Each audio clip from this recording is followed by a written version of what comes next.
നമുക്ക് ബാലിന്റെയും ഗോമതിയുടെയും ഇന്നത്തെ നല്ലൊരു കഥ കേട്ടാലോ? വീഡിയോ ഇഷ്ടപ്പെടുവാണെന്ന് ഹൈപ്പ് ചെയ്യാൻ മറക്കരുത് കേട്ടോ. അങ്ങനെ നമ്മൾ കാണുന്ന ഒടുവില് അനുവിന്റെ കല്യാണത്തലേന്ന് ബാലനും ഗോമതി ഇരുന്ന് സംസാരിക്കുകയാണ്. അങ്ങനെ സംസാരിക്കുന്ന സമയത്ത് ബാലൻ ഗോമതിയോട് പറഞ്ഞു, നിനക്കറിയാവോ ഗോമതി, ഞാൻ എന്നു മുതലാണ് രാവിലെ ഈ വീട്ടിലേക്ക് പലഹാരം മേടിച്ചുകൊണ്ട് വരാൻ തുടങ്ങിയെന്ന്.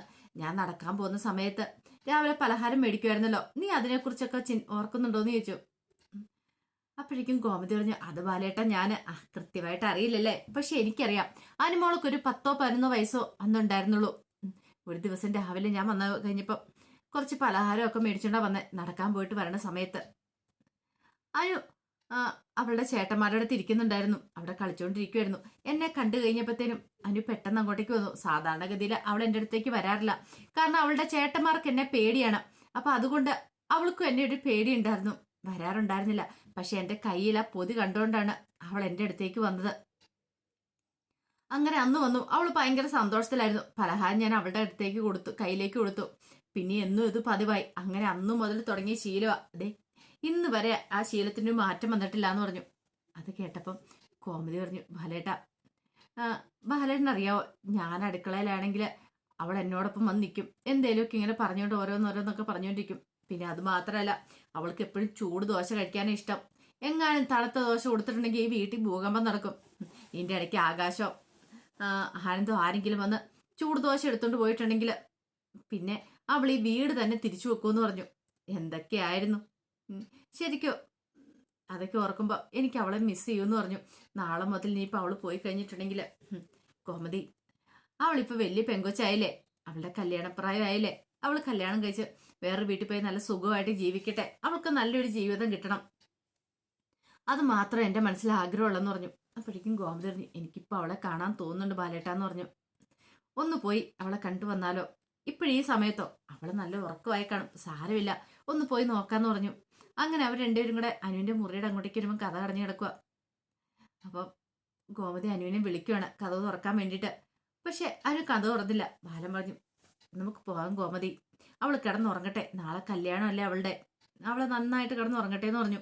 അപ്പോഴേക്കും ഗോമതി പറഞ്ഞു, എന്നാലും ബാലേട്ട, എനിക്ക് അവളെ ഒന്ന് കണ്ട് അവളുടെ അടുത്തുനിന്ന് ഇരുന്നിട്ട് പോവാണെങ്കിൽ കൊള്ളാമെന്നുണ്ട്, ഒരു സമാധാനം കിട്ടിയാലെന്ന് പറഞ്ഞു. വേണ്ട, വെറുതെ ഇനി എന്തിനാ അവളെ ഉറക്കത്തിൽ നിന്ന് വിളിച്ചെഴുന്നേൽപ്പിക്കുന്നത്, ഉറക്കം നഷ്ടപ്പെടുത്തേണ്ട കാര്യമില്ല, നീ വാ, നമ്മുടെ മോളല്ലേ അവള്, അവള് ഇനി കല്യാണം കഴിഞ്ഞ് പോയാലും ഇടയ്ക്കിടയ്ക്ക് ഇങ്ങോട്ടേക്ക് വരില്ലേ, പിന്നെ നീ ഇത്ര ടെൻഷൻ അടിക്കണേ എന്താന്ന് ചോദിച്ചുകൊണ്ട് ഗോമതിയും വിളിച്ചോണ്ട് പോയി കിടക്കുവാണ്.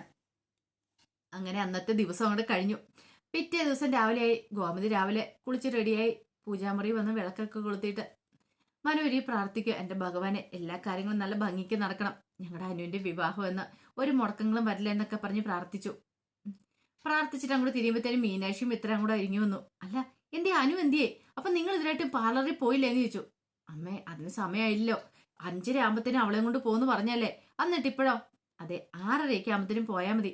6:30 ആയപ്പം പോകുമ്പോൾ പിന്നെ എപ്പോഴും ഒരുക്കിട്ട് വരുന്നത്, 1.5 മണിക്കൂർ മതി, 8 മണിയാകുമ്പത്തേനും തിരിച്ചു വരാം.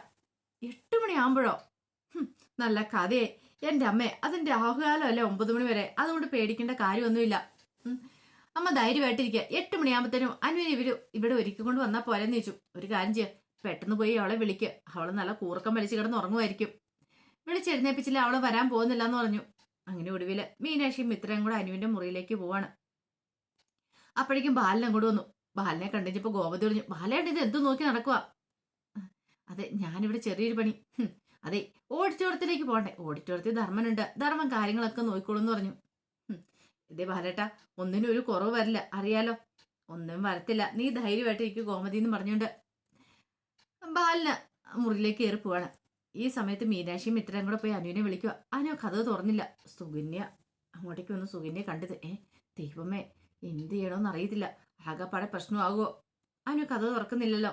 വീണ്ടും കഴിഞ്ഞപ്പോൾ തുറക്കാതെ വന്നു കഴിഞ്ഞപ്പോൾ കഥയെ പതുക്കെ ഒന്ന് തള്ളുവാണ്. അപ്പോഴേക്കും കഥ തുറന്നു. കഥ തുറന്നല്ലോ, ഇവിടെ കുറ്റിയിടാതെ ഇട കിടന്നെന്നൊക്കെ ഓർത്തും രണ്ടുപേരും കൂടെ അകത്തേക്ക് കയറി. പക്ഷെ അനുവിനെ കണ്ടില്ല. അപ്പോഴേക്കും മിത്ര പറഞ്ഞു, മീനാക്ഷി ചേച്ചി ഇവിടെ അനു ഇല്ലല്ലോ എന്ന് പറഞ്ഞു. ഇല്ലേ, ഇത് ബാത്റൂമിലൊക്കെ നോക്കി അവിടെ ഇല്ല, പിന്നെ ഇത് ഇവിടെ എവിടെ പോയി നോക്കാന്നും പറഞ്ഞിട്ട് അവരവിടെയൊക്കെ നോക്കുവാണ്. പക്ഷെ ഒരിടത്തും കണ്ടില്ല. സുകന്യക്ക് ടെൻഷനായി. അലോക് എന്തോ പണി പറ്റിച്ചിട്ടുണ്ട്, എന്താ ചെയ്യേണ്ടതെന്ന് അറിയില്ല. പെട്ടെന്ന് അലോകിനെ വിളിക്കുവാണ്. അലോകിനെ വിളിച്ചിട്ട് അലോക് കോളും എടുക്കുന്നില്ല. പണി പാളിയോ? ഇനിയിപ്പം അലോക് എന്തേലും ഉപദ്രവിച്ച് കാണുമോ? എന്തായിരിക്കും സംഭവിച്ചതെന്നും അറിയത്തില്ല. ആ ഒരു കാര്യം ഓർത്തു കഴിഞ്ഞപ്പോൾ തന്നെ സുകന്യക്ക് ഭയങ്കര ടെൻഷനായി. ഈ സമയത്ത് മീനാക്ഷിക്കും ഇത്രയ്ക്കും എന്ത് ചെയ്യണമെന്ന് അറിയില്ല. സത്യങ്ങളൊക്കെ ആരോടും ഇപ്പൊ തുറന്നു പറയാൻ പറ്റില്ല, അനുവിനെ കണ്ടില്ലെന്നുള്ള കാര്യങ്ങളൊക്കെ. അതുകൊണ്ട് അവരവിടേക്ക് അന്വേഷിക്കുകയാണ്. കുറച്ച് കഴിഞ്ഞപ്പോഴത്തേനും മിത്ര മീനാക്ഷിയും കൂടെ ആനന്ദും ഒക്കെ നിൽക്കുന്നിടത്തേക്ക് ചെന്നു. അപ്പൊ അവരുടെ അടുത്ത് ചെന്ന് കഴിഞ്ഞപ്പത്തിന് ആരും പറഞ്ഞു, ആഹാ അപ്പൊ നിങ്ങൾ ബ്യൂട്ടി പാർലറിലേക്ക് പോകാന്ന് പറഞ്ഞിട്ട് പോയില്ലേ? ഇതേ ബ്യൂട്ടി പാർലർ ആ ചേച്ചിനെ ഇപ്പഴും വിളിച്ചിട്ട് വെച്ചോളൂ, നിങ്ങൾ എന്താ താമസിക്കണമെന്ന് ചോദിച്ചിട്ട്. അപ്പോഴേക്കും മിത്ര മീനാക്ഷി ഒന്ന് നോക്കി, എന്താ മിത്ര, എന്താ മുഖമൊക്കെ വല്ലായിരിക്കണമെന്ന് ചോദിച്ചു. അത് പിന്നെ കാര്യം എന്ന് വെച്ചാൽ പറ. അപ്പോഴാണ് പറയണേ, അവളെ കാണുന്നില്ല, അനുവിനെ കാണുന്നില്ല എന്നുള്ള കാര്യം. കാണുന്നില്ലേ? രണ്ടുപേരും ഞെട്ടിപ്പോയി. നിങ്ങൾ ഇവിടെ ഒന്നും ശരിക്കും നോക്കി കാണത്തില്ല, ഞങ്ങളോട് കൂടെ നോക്കാന്ന് പറഞ്ഞു. ഇല്ല ഞങ്ങൾ നോക്കിയെന്ന് പറഞ്ഞു. ആനന്ദ് പറഞ്ഞു, അവൾ എവിടെ പോവാനാ, അവൾ ഒരിടത്തേക്കും പോകത്തില്ല, ഇവിടെ കാണുമെന്ന് പറഞ്ഞു. അങ്ങനെ ആനന്ദും എല്ലാവരും കൂടെ വീണ്ടും സെർച്ച് ചെയ്യുക. പക്ഷെ ഒരിടത്തും കണ്ടില്ല. ഓടി ബാലനും ഗോമതിയൊക്കെ ഈ കാര്യങ്ങൾ അറിയുവാണ്. അപ്പോഴേക്കും ബാലനൊക്കെ എന്ത് ചെയ്യണമെന്ന് അറിയില്ല. ബാലൻ തലയ്ക്ക് കൈ കൊടുത്തിരിക്കുവാണ്. ഗോമതി കരയുക, ദൈവമേ എൻ്റെ മോൾക്ക് ഇത് എന്ത് സംഭവിച്ചു കാണുമെന്തോ. ഈ സമയം ആന ഇങ്ങനെ ഒന്ന് ആലോചിച്ചു. എന്നിട്ട് പറഞ്ഞു, അച്ഛാ നമ്മളെല്ലാവരും കൂടെ സന്തോഷമായിട്ടിരിക്കുന്ന സമയത്ത് അനുവിന് എന്തോ പറയണമെന്ന് അനു പറഞ്ഞിട്ടുണ്ടായിരുന്നു. അനുവിന്റെ ചുറ്റും ഒന്ന് പാട്ട് പാടുന്ന സമയത്ത്. പക്ഷെ ആ സമയത്തൊന്നും പറയാൻ പറ്റിയില്ല. മാമൻ അപ്പത്തേക്കും പാട്ട് പാടാന്നൊക്കെ പറഞ്ഞുകൊണ്ട് നമ്മൾ സന്തോഷിച്ചു. അവളുടെ മനസ്സിൽ എന്തോ ഉണ്ടായിരുന്നു തോന്നി, അവൾക്ക് നമ്മളോട് എന്തൊക്കെയോ പറയാനുണ്ടായിരുന്നു തോന്നിയെന്ന് പറഞ്ഞു. ബാലനും ഇങ്ങനെ ആലോചിച്ചു. അച്ഛാ എനിക്ക് സംശയമുണ്ട്, അലോകിന് നല്ല സംശയം ഉണ്ടെന്ന് പറഞ്ഞു. ഇത് കേട്ടപ്പോ സുകന്യക്ക് വീണ്ടും ഞെട്ടല്. അലോകിനോട് ചോദിച്ച കാര്യങ്ങളൊക്കെ അറിയായിരിക്കും. അവന് നമ്മുടെ മോളെ ചിലപ്പോൾ തട്ടിക്കൊണ്ട് പോയിട്ടുണ്ടോന്ന് പോലും അറിയത്തില്ലോ എന്നൊക്കെ പറഞ്ഞു. ഇപ്പൊ തന്നെ ചോദിക്കാന്ന് പറഞ്ഞ് ആരും ആനന്ദമൊക്കെ എഴുന്നേക്കുവാണ്. ബാലനും എഴുന്നേറ്റു. ആ സമയം സുകന്യ പാഞ്ഞു വന്നിട്ട് പറഞ്ഞു, എന്ത് പരിപാടി നിങ്ങൾ കാണിക്കണം എന്ന് ചോദിച്ചു. എന്താ ഇപ്പൊ നിങ്ങൾ അങ്ങോട്ട് പോയി പ്രശ്നം ഉണ്ടാക്കിയിട്ടുണ്ടെങ്കിൽ കൃഷ്ണമംഗലംകാർ അറിയില്ലേ അവളെ കാണുന്നില്ലെന്നുള്ള കാര്യം? കാട്ടുതീ പോലെ പടരും അത്. ഇന്ന് കല്യാണം നടക്കാനുള്ള പെൺകുട്ടി അല്ലേന്ന് ചോദിച്ചു. ഇനിയിപ്പൊ എന്ത് ചെയ്യും? ഒരു കാര്യം ചെയ്യാം, ഞാൻ കൃഷ്ണമംഗലത്തേക്കല്ല, അവിടെ ചെന്ന് അവരോട് കാര്യങ്ങളൊക്കെ സംസാരിക്കാം. എന്തായാലും അറിയത്തില്ലല്ലോ. അന്നേരം ഞാൻ വരാം. ഇപ്പൊ തൽക്കാലത്തേക്ക് നിങ്ങൾ ഇവിടെ ഇരിക്കാൻ പറഞ്ഞു. അങ്ങനെ സുകന്യ അവിടേക്ക് പോവാണ്. അപ്പോഴേക്കും ബാലൻ പറഞ്ഞു, ഇനിയിപ്പോ വേറെന്തേലും അപകടം പറ്റിക്കാണോ? അതൊന്നും അറിയില്ല അച്ഛാ, അച്ഛൻ ധൈര്യമായിട്ടിരിക്കുക, ഞങ്ങൾ അന്വേഷിക്കുക, അവൾക്കൊരു പോർന്ന് പോലും സംഭവിക്കില്ല എന്ന് പറഞ്ഞു. ഗോമതി പറഞ്ഞു, കുറച്ച് കഴിയുമ്പോൾ കല്യാണം നടക്കേണ്ട പെണ്ണ എന്നൊക്കെ പറയുവാണ്. ഈ സമയം സുകന്യ ചേച്ചിയെന്ന് വിളിച്ചുകൊണ്ട് കൃഷ്ണമംഗലത്തേക്ക് ഓടി കയറി ചെല്ലുവാണ്. രാജശ്രീയും അച്ഛനും കൂടെ ഇറങ്ങി വന്നു. എന്താടി സുകന്യ, എന്താ കാര്യം? അതെ അവളുണ്ടല്ലോ അനു, അവളെ കാണുന്നില്ല എന്ന് പറയണേ. കാണുന്നില്ലേ? അവളിത് എവിടെ പോവാനാ? അതറിയില്ല. അങ്ങനെയാണെങ്കിൽ ഏതെങ്കിലും കൂടെ ഒളിച്ചോടി പോയി കാണുമെന്ന് പറഞ്ഞു. അത് കേട്ട് ഇനിയിപ്പോ സുകന്യ പറഞ്ഞു, ഒന്നും മിണ്ടാതിരിക്കുന്നുണ്ടോ? അവൾ അങ്ങനെ ഒളിച്ചോടിയിട്ടൊന്നും ഇല്ലാന്ന് പറഞ്ഞു. പിന്നെയോ? അതെ, ഞാൻ നിങ്ങളോടൊരു കാര്യം പറയട്ടെ. ഇന്നലെ രാത്രി ഉണ്ടല്ലോ അലോക് എന്നെ ഫോണിലേക്ക് വിളിച്ചിട്ടുണ്ടായിരുന്നു. ഒടുവില് അവളോട് പുറത്തേക്ക് ഇറങ്ങി ചെല്ലാൻ പറഞ്ഞായിരുന്നൊക്കെ പറയണം. അതിനുശേഷം അവളെ കാണാത്തേന്ന് തോന്നേ. അത് കേട്ടപ്പോൾ രാജശ്രീക്കും അച്ഛനും ഭയങ്കര സന്തോഷം. അവര് പറഞ്ഞു, അങ്ങനെയാണെങ്കിൽ ഞങ്ങളുടെ മോൻ അവളെ കൊണ്ട് പോയി കാണുമെന്ന് പറഞ്ഞു. ഇതേ ഒന്നും മിണ്ടായിരിക്കുന്നുണ്ടോ? അങ്ങനൊന്നും പറയരുത്. എങ്ങാനും ദേവമംഗലംകാർ ഇതറിഞ്ഞിട്ടുണ്ടെങ്കിൽ എന്നെയും കൂടെ അവിടെ നിന്ന് തല്ലിയിറക്കും. പിന്നെ എന്റെ ജീവിതം തകർന്നു പോകുന്നു പറഞ്ഞു. രാജശ്രീ പറഞ്ഞു, നീ ഇങ്ങനെ അങ്ങ് പേടിച്ചാലോ സുകന്യെ, ധൈര്യമായിട്ടിരിക്കുക. എന്തിനാ പേടിക്കണേ? പേടിക്കേണ്ട കാര്യമൊന്നും ഇല്ലാന്ന് പറഞ്ഞു. പക്ഷെ സുകന്യക്ക് ഭയങ്കര വെപ്രാളമായിരുന്നു. ഇനി എന്ത് ചെയ്യണമെന്നറിയില്ല. ഒരു പക്ഷേങ്കില് എന്തെങ്കിലും അലോക് അവളെ ചെയ്യുവോ? അലോക് കടത്തിക്കൊണ്ട് പോയതാണോ ഒന്നും അറിയില്ലോ. ഈ സമയത്ത് സുകന്യ പറഞ്ഞു, അനുവിന്റെ കാര്യം ഓർത്തിട്ട് പേടിയാ, കല്യാണം മുടങ്ങിയിട്ടുണ്ടെങ്കിൽ. ഇത് കേട്ടോണ്ടാണ് ഇന്ദിരാമ്മ എങ്ങോട്ടേക്ക് വരുന്നത്. ഇന്ദിരാമ്മ വന്നിട്ട് ചോദിച്ചു, എന്താ കാര്യം എന്താന്നൊക്കെ ചോദിക്കണം. ആരുടെ കല്യാണം മുടങ്ങുന്ന കാര്യ പറഞ്ഞേ? അതൊന്നുമില്ല, നിങ്ങൾ അനുവിന്റെ കല്യാണം മുടങ്ങുന്നതിനെ കുറിച്ചാണല്ലോ പറഞ്ഞേ. എന്താടാ അച്യുത, എന്തേലും പുതിയ പ്ലാൻ ഉണ്ടാക്കി വെച്ചിട്ടുണ്ടോ? ഒരു കാര്യം ഞാൻ പറഞ്ഞേക്കാം, എങ്ങാനും ആ വിവാഹം മുടങ്ങിയാലുണ്ടല്ലോ നിന്നെയൊക്കെ ഞാൻ എന്താ ചെയ്യുന്ന പറയാൻ പറ്റില്ല. നിനക്കൊക്കെ ഇതിനകത്ത് എന്തിനും പങ്കുണ്ടോന്ന് ചോദിച്ചു.